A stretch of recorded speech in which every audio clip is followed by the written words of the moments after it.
Serie Enséñanos a orar. Haz lo menor. Pastor Isaías Rodríguez. Hoy comenzaremos con una miniserie de varios mensajes titulados Señor, enséñanos a orar. Nos centraremos con la ayuda de Dios en Lucas capítulo 11, versículo del 1 al 13. Hoy vamos a ver el versículo 1 que dice lo siguiente. Aconteció que estaba Jesús orando en un lugar y cuando terminó, uno de sus discípulos le dijo, Señor, enséñanos a orar, como también Juan enseñó a sus discípulos. ¿Quién desea aprender a orar? ¿Quién está satisfecho con su vida de oración? ¿Quién puede decir que lo sabe todo acerca de la oración? Aunque sabemos de manera teórica que la oración es imprescindible para la vida cristiana, no solemos estar muy satisfechos de este aspecto en nuestra vida. Aunque sabemos que esta piedad religiosa no la experimentamos con la intensidad que debiéramos, hay poco esfuerzo de nuestra parte para avivarla. A pesar que decimos que no sabemos lo suficiente acerca de la oración, no solemos decirle a Jesús, enséñanos a orar. Una de las características imprescindibles de un discípulo es el reconocimiento de su necesidad de ser enseñado. Un discípulo es un aprendiz constante. Y esta es una de las características que vemos en los discípulos de Jesús. Ellos quieren aprender, quieren saber más. No es que no sepan nada acerca de la oración, sí saben cosas y cosas importantes, pero quieren más, saben que hay más. Fijémonos, los discípulos están contemplando la escena. Jesús se dispone a orar, se retira a un lugar, por el contexto del pasaje, un lugar cerca de sus discípulos, y pasa un tiempo orando allí. Jesús está hablando con su Padre.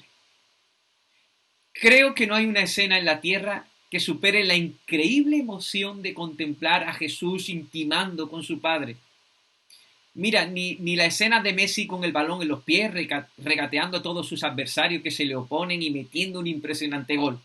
Ni siquiera Usain Bolt destrozando el récord de los 100 metros lisos.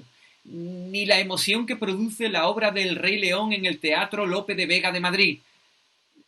Tampoco la contemplación de las hermosas auroras boreales en Islandia. Nada de eso le llega a la suela de los zapatos con contemplar la escena de Jesús orando a su Padre. Ni siquiera muchas de las actividades de Jesús en su etapa ministerial, como la expulsión de demonios, la predicación con denuedo, motivó tanto a sus discípulos para decirle que le enseñara a realizar esa misma práctica. Pero cuando ellos contemplaron y tal vez también escucharon a Jesús orando a su Padre, fueron movidos a decirle, enséñanos a orar. Esta petición no quiere decir que los discípulos de Jesús no sabían nada acerca de la oración. Los discípulos no solo aprendieron a través de palabras proclamadas por el Maestro, también a través de su ejemplo de vida. Por medio de la observación, están aprendiendo cosas importantes. Y están aprendiendo cosas como que la oración es algo que se hace, que requiere de tiempo y de un lugar tranquilo, apartado de toda distracción. Eso están viendo del Maestro. Ellos parten ya de una base, pero algo sucede allí, a unos metros más adelante. Algo ven, oyen y sienten que se les despierta el deseo y las ganas de aprender acerca de esa piedad y le dicen al Señor, enséñanos a orar. Oh, querido hermano, hay mucha gloria y bendición. Hay un océano insondable donde sumergirnos y contemplar las maravillas de Dios por medio de la oración. Hay más, mucha más intimidad. De modo que podemos rogar al Señor, enséñanos a orar. Ahora bien, hemos dicho que los discípulos parten de un conocimiento acerca de la oración, parten de una base aprendida al contemplar la vida de oración de Jesús, y es aquí donde yo quiero poner el énfasis en este día. ¿Cuál es esta base? ¿Qué han aprendido al ver orar a Jesús? Al menos tres cosas. La oración es también una actividad, la oración también requiere de un lugar y la oración también requiere de un tiempo específico. Algunos dirán, pero Isaías, la oración es algo más que se hace, es algo más que eso, es más que estar en un lugar específico. es más que tener un tiempo específico. Y te diría, sí, es verdad, pero la oración no es menos que eso. Y podrías decirme de nuevo, pero la oración es más que una actividad, es intimidad, es más que estar en un lugar, es estar en la presencia del Señor en todo lugar. Es más que empezar a una hora y terminar a otra, es estar todo el día en la presencia del Señor. Y yo te respondo, amén. Pero la oración no es menos que algo que se hace en un lugar específico y en un tiempo específico. Miremos este pasaje en el versículo 1. Dice, aconteció que estaba orando Jesús en un lugar y cuando terminó, dice, aconteció, nos habla de un suceso, de algo importante comprendido en el tiempo. ¿Qué ha sucedido? Que estaba Jesús orando, actividad, en un lugar específico. Y dice, y cuando terminó, un tiempo específico. Por tanto, esto lo están aprendiendo los discípulos por medio de la observación. La oración no es menos que esto. ¿A dónde quiero llegar con esta frase que la oración no es menos que esto? Pues muy bien, en el día de hoy hay muchos cristianos que dicen que la oración es más que una actividad, más que tener una determinada hora para orar, más que tener un lugar específico, pero lo hacen mucho con el objeto de excusarse de su pobre vida de oración. Suelen decir que tienen intimidad con Dios durante todo el día, en todo lugar, y no le hace falta un tiempo específico. Dicen que todo el día es estar en comunión con Dios. Pero ellos piensan que por unas cuantas palabras fabricadas por su mente de vez en cuando durante el día, dirigidas a Dios, creen que están orando a Dios sin cesar, que están continuamente experimentando la manifiesta presencia de Dios, pero nada más lejos de la realidad. La gente habla como si fuera más fácil estar en la presencia de Dios todo el día, en todo lugar, que estar durante unos minutos en el día en un lugar específico. Si no hay primero lo menor, ¿cómo se va a tener lo mayor? Estos discípulos de Jesús parten de esa base. La oración es una actividad o es también una actividad, también requiere de un tiempo específico, también requiere de un lugar específico. Eso es esencial. Tienen esta base, lo aprenden de Jesús. Querido, si no hay lo menor en nosotros, ¿cómo va a estar lo mayor? ¿Queremos aprender a orar? Comencemos averiguando si esta lección está aprendida por nuestra parte o necesitamos realmente aprenderla antes de avanzar. Comencemos con lo objetivo, con aquello que se puede observar fácilmente. Primer punto, versículo 1 dice, aconteció que estaba Jesús orando. La oración es también una actividad. Si te fijas, digo también, la oración es una continua intimidad con Dios, pero también es una práctica, algo que se hace. Jesús está orando, intimando con su Padre, por supuesto que sí, pero también practicando la oración. ¿Hay bendición y gloria en esa relación? Por supuesto que sí, pero el Hijo de Dios, para pasar tiempo con su Padre, le requirió esfuerzo, trabajo, incluso tribulación y agonía, como vemos en el huerto de Getsemaní. Como dice Martin Lloyd-Jones, la oración es la forma más elevada de la actividad cristiana. Podemos decir que la oración es la actividad que más le cuesta a nuestra carne realizar. Nos es más sencillo asistir a la iglesia, servir en algún área específica de la iglesia, incluso estudiar la Biblia, que orar de verdad. Se suele decir que si no queremos hacer una idea de un hombre, hay que verlo cuando está de rodillas. Leonard Ravenhill dice, ningún hombre es más grande que su vida de oración. Y es esto lo que aprendemos de Jesús, un hombre que practicaba constantemente la oración. Pasaba noches enteras de oración o se despertaba antes que saliese el sol, se retiraba, como vemos en este pasaje, a buscar el rostro de su Padre. Y los discípulos veían y contemplaban y aprendían que la oración también es una actividad. Si conocemos la piedra de toque, sabemos que es una piedra dura, de color oscuro, y sirve para conocer la pureza del material con que está hecha la pieza que se frota con ella. Así que se toma una pieza de oro, se frota ligeramente con la piedra de toque, y esta acción deja una rayadura en la piedra, una huella. Luego se vierte una gota de ácido nítrico sobre la huella, y si la pieza es de color puro, la huella no cambia de color. Pues bien, queridos, asimismo, si nosotros deseamos ver cómo está nuestra vida espiritual, la práctica de la oración es la piedra de toque que muestra en qué condición espiritual nos encontramos. Es verdad que no siempre una persona que está todos los días un tiempo en su cuarto, durante ese tiempo determinado, esté realmente teniendo una buena relación con Dios. Esto puede que sí o puede que no, pero lo que es seguro, seguro es que las personas que no practican la oración de esta forma no están disfrutando de una relación continua en todo tiempo y en todo lugar. Así que echando una simple mirada en cuanto al objetivo, nos podemos hacer una ligera idea si esta lección de la oración ha sido aprendida por nosotros o no, si está siendo practicada o está siendo descuidada. Hay más. La oración entendida como actividad es un medio para adentrarnos a aguas más profundas en nuestra relación con Dios. ¿Queremos más intimidad? Hay que practicar más la oración. Creo que bucear bajo el mar tiene que ser algo fabuloso, maravilloso. Contemplar la biodiversidad marina tiene que ser impresionante. Sumergirse y ver los colores del mar, azul fuerte, azul cristalino, azul verdoso, mirar los corales, los diferentes tipos de peces con todas sus tonalidades. Una auténtica maravilla. Lo que se espera ver ahí abajo es lo que realmente motiva a los más atrevidos a sumergirse allí, a practicar el submarinismo. Pero para adentrarse a esas profundidades hay que equiparse, hay que colocarse lo esencial.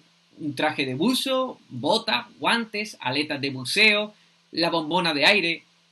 Cuando bucea bajo el mar, esos elementos no son lo que llama la atención al buceador, sino el mar con toda su diversidad, con todas sus cosas. Sin embargo, esos elementos son esenciales para sumergirse y disfrutar de él. Asimismo, la oración es el equipo dispuesto por Dios para encontrarnos con Él. Es el medio. Lo importante en mayúscula no es la actividad, lo importante es Dios. Pero esa práctica de la oración es esencial para disfrutar de Él. La oración es un medio para sumergirnos a aguas profundas. Es la bombona de aire que nos hace posible experimentar la presencia de Dios. La oración son las aletas que nos impulsa a adentrarnos más adentro, a una relación más profunda. La oración son las gafas que nos hace contemplar el maravilloso colorido de las perfecciones, excelencia y atributos de nuestro Dios. Querido hermano, anímate, practica la oración, equípate, sumérgete y adéntrate. ¿Cuesta? En cierto sentido, claro que sí, hermano. Es una práctica espiritual y no le gusta a nuestra carne, pero en otro sentido. La bendición y la gloria de Dios, o sea, Dios mismo esperándonos al otro lado, nos debe motivar. Comienza con lo menos y lo mayor se dará. Segundo punto, versículo 1, dice, aconteció que estaba Jesús orando en un lugar y cuando terminó. Los discípulos de Jesús no solo aprendieron por medio de la observación que la oración es algo que hay que hacer, sino también que requiere de un tiempo determinado. La oración es una actividad, por tanto, es obvio que requiere de tiempo. Sí, de tiempo de horas, de minutos, de segundos, de ese tiempo que parece ser más un enemigo que un aliado, de ese tiempo que solemos decir que no nos alcanza para hacer todas las cosas del día. Jesús también vivió sujeto voluntariamente a ese tiempo. El tiempo de Jesús era el mismo que tenían sus discípulos, las personas de su época, de todas las épocas, el mismo tiempo que tenemos nosotros, 24 horas al día. El tiempo que la Tierra gira alrededor de sí misma es el mismo tiempo. Ante el escaso tiempo de oración que nosotros dedicamos, solemos apelar que la vida de aquella época era distinta. Ahora hay más complejidad, la forma de vida de nuestro tiempo demanda más tiempo para satisfacer nuestras propias necesidades. Lo curioso es que en este tiempo no había microondas, ni frigorífico, ni lavavajillas, ni lavadora, ni ordenadores para contabilizar rápidamente las cuentas. ¿No será más bien que las necesidades reales de la vida cotidiana no son tan reales como parecen? ¿No será que dedicamos el tiempo a muchas cosas que pueden esperar o simplemente hay que restringir por un tiempo o si hiciera falta eliminar de nuestra agenda? Querido, Jesús era un hombre ocupado, no superocupado. Su día era muy movido, no supermovido. Se pasaba el día ministrando a personas muy necesitadas, sanando, enseñando, expulsando demonios, rodeado constantemente de personas, pero muy de mañana lo vemos orando.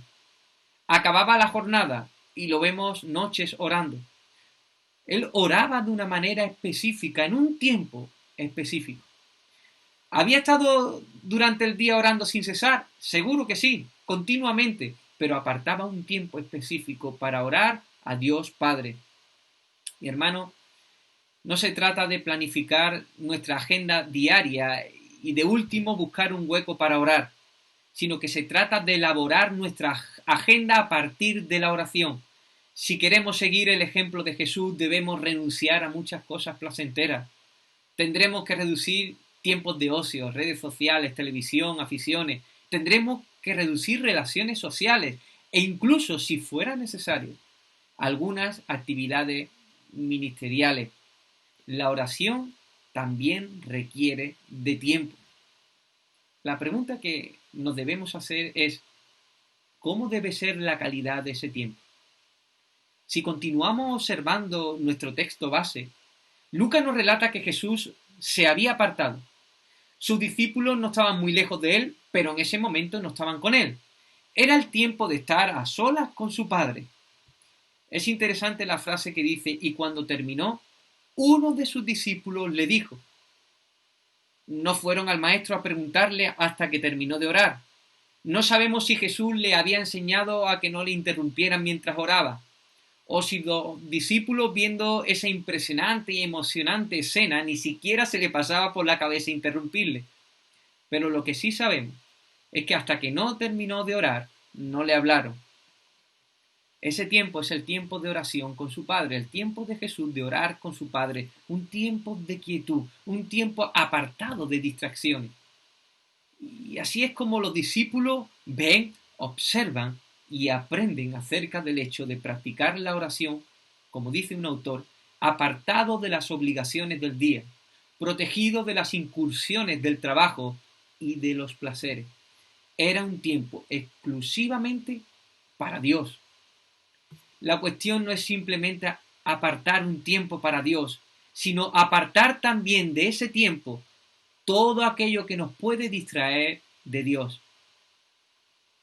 Se trata de consagrar ese tiempo únicamente para Dios, sin móviles que puedan sonar, sin elementos electrónicos que puedan distraer tu mente y en la medida de lo posible sin niños cerca en cualquier momento que en cualquier momento haga peligrar ese tiempo por cosas que pueden esperar. Claro que no siempre es fácil, pero por ello necesitamos un lugar específico. Este es el tercer punto, un lugar específico. Versículo 1. Aconteció que estaba Jesús orando en un lugar. Si a muchos de nosotros, debido a las circunstancias que nos rodean, nos es complicado buscar un momento sin distracciones, quiero deciros que a Jesús también le fue difícil. Desde que Jesús comenzó su ministerio, su fama se extendió por Israel. La gente le seguía. La palabra dice que grandes multitudes. La gente se le echaba encima, le apretaban. Imagínate. Por un lado, Jesús, mi hijo, está gravemente enfermo. Por otro lado, Jesús, te traigo a mi padre que está paralítico. Mientras este último no había acabado de hablar, otro decía, hijo de David, ten misericordia de mí, estoy ciego. Y Jesús sanaba, expulsaba demonios, enseñaba. Después de jornadas intensas, cerca del anochecer, cuando ya todo parecía que se había acabado, de nuevo aparecían más gente, con más necesidades. Nos preguntamos, ¿qué hacía Jesús para saciar el deseo de su alma, para estar en quietud con su Padre? Él enfilaba sus pasos hacia los lugares altos de las montañas, montañas frías, pero corazón ardiente de pasión por estar con su Padre. O cuando subía a Jerusalén para la fiesta judía, se retiraba al monte de los olivos. Con ello, hermano, no estamos hablando de que hay que ir a un monte o a un bosque para orar, aunque sería una buena idea si este es posible. Pero hay un lugar específico donde orar. Y los discípulos veían y observaban y aprendían acerca de la necesidad de buscar lugares solitarios para estar en quietud con Dios.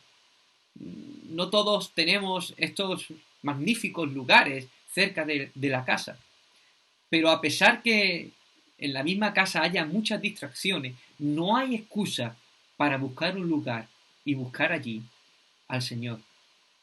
El mismo testimonio de Susana Wesley es un ejemplo de una mujer que consagró al Señor tiempos de oración. Esta mujer había tenido 19 hijos, 9 de ellos murieron y tuvo otros 10 hijos saludables corriendo por su casa todos los días. Esta mujer se entregaba a la casa criando hijos, sembrando jardines, ordeñando vacas. Era la profesora de sus niños en su casa, no iban a una escuela pública. Aún así, era una mujer de oración. ¿Sabéis cuál era su lugar secreto de oración? Ella se dirigía a la cocina de su casa, se ponía el pañal sobre el delantal, sobre su rostro, y esta era la manera que sacaba tiempos de quietud para orar. Y sus hijos sabían que cuando la mamá tenía el delantal puesto en la cabeza, debían respetar ese tiempo. Tremendo, ¿verdad? Querido, se dice que más hace el que quiere que el que puede. Busca tu lugar o tus lugares de oración con las menos distracciones posibles. Una habitación en tu casa o un jardín o una montaña u otro lugar solitario cerca de tu casa y busca tu lugar de quietud. Y allí busca al Señor. Hemos comenzado en este día preguntando ¿quién desea aprender a orar? Los discípulos dijeron, Señor, enséñanos a orar. El testimonio de vida de oración de Jesús estaba haciendo eco en los corazones de los discípulos. Cuando ellos dijeron estas palabras, estaban comprendiendo también lo menor, lo estaban observando, lo habían visto en Jesús, lo estaban aprendiendo. La oración es también una actividad. La oración también requiere de un tiempo específico y la oración también requiere de un lugar específico. Como discípulo, nosotros somos aprendices constantes. Pero quiero preguntarte, ¿estás practicando con regularidad la oración? ¿Estás consagrando tiempos exclusivos para estar en intimidad con Dios? ¿Cuentas con un lugar de oración? Si esto no está siendo así, debemos comenzar aprendiendo estas cosas esenciales para tener una vida de oración saludable. El error es pensar que por saber la teoría de estas cosas ya la hemos aprendido. El aprendizaje cristiano es conocer, es decir, saber y experimentar, hacer. Quiero decirte, queridos hermanos, que hay un océano insondable en Dios, pero hay que comenzar colocándose el equipo. ¿Hay más intimidad en Dios? Sí, pero hay que orar. Hay que ponerse el traje de buzo, hay que aletear, hay que bucear, hay que ejercitarse en esta piedad de la oración. Solo los más atrevidos, los valientes en Dios, los que le creen a Él, se esforzarán y contemplarán las profundidades de Dios. ¿Tienes poco tiempo para esta tarea? Pues replantea tu agenda, coloca prioridades, desecha lo que te haga perder tiempo innecesario y si no hay otro remedio, sacrificas cosas buenas. No te arrepentirás, te espera algo mucho mejor. Y por último, busca un lugar que te permita estar en tiempo, estar tiempos de calidad con Dios, lo más alejado de las distracciones. E incluso edifica un lugar que cuando entres en él o vayas allí te impulse a buscar el rostro del Señor. Haz lo menor y vendrá lo mayor. Ora regularmente y vendrá intimidad diariamente. Emplea tiempo específicamente en un lugar específico y vendrá una continua oración en todo lugar. Por último, querido oyente, que no tienes todavía a Cristo en tu vida, te hablo a ti. La más alta bendición para el ser humano es tener una relación íntima con Dios. Y la mayor desgracia es la ausencia de Él. El pecado es el que te aleja de Dios y te espera una eternidad fuera de su presencia. Pero quiero darte la buena noticia del Evangelio. Dios, movido a misericordia, se hizo hombre en la persona de Jesús y murió en la cruz del Calvario en lugar de los pecadores. Él muere abandonado por el Padre debido a nuestros pecados, para que ahora los que creamos en Él podamos tener una maravillosa relación con Dios. ¿Quieres vivir una eternidad continuamente en su presencia? Reconoce tu maldad y cree que Jesús es el único suficiente Salvador. Reconócele como Señor y Él te dará vida eterna. Una vida en la presencia continua del Dios de toda bondad y de todo gozo verdadero. Que el Señor te bendiga.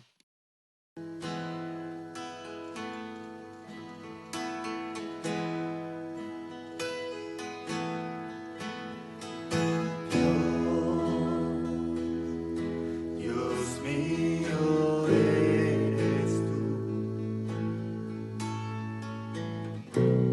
en madrugada te buscaré.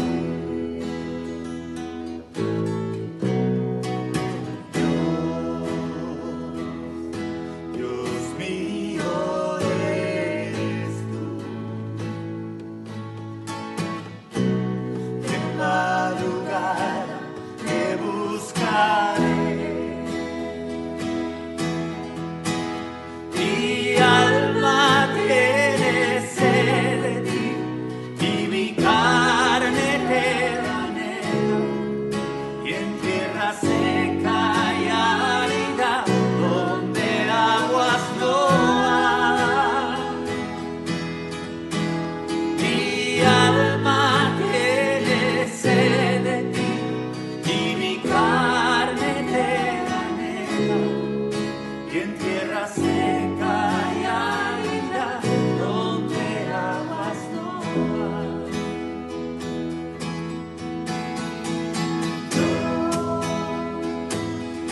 Dios mío eres tú,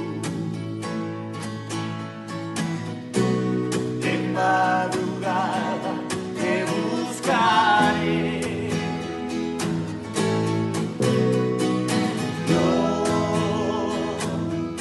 Dios mío eres tú, en madrugada te buscaré. Mi alma tiene sed de ti y mi carne te anhela, en tierra seca y árida donde aguas no hay. Mi alma tiene sed de ti y mi carne te anhela, en tierra seca y árida donde aguas no hay. Mis labios te alabarán, te bendeciré mi vida, y en tu nombre alzaré mis manos hacia ti. Mis labios te alabarán, te bendeciré mi vida, y en tu nombre alzaré mis manos hacia ti. Mis labios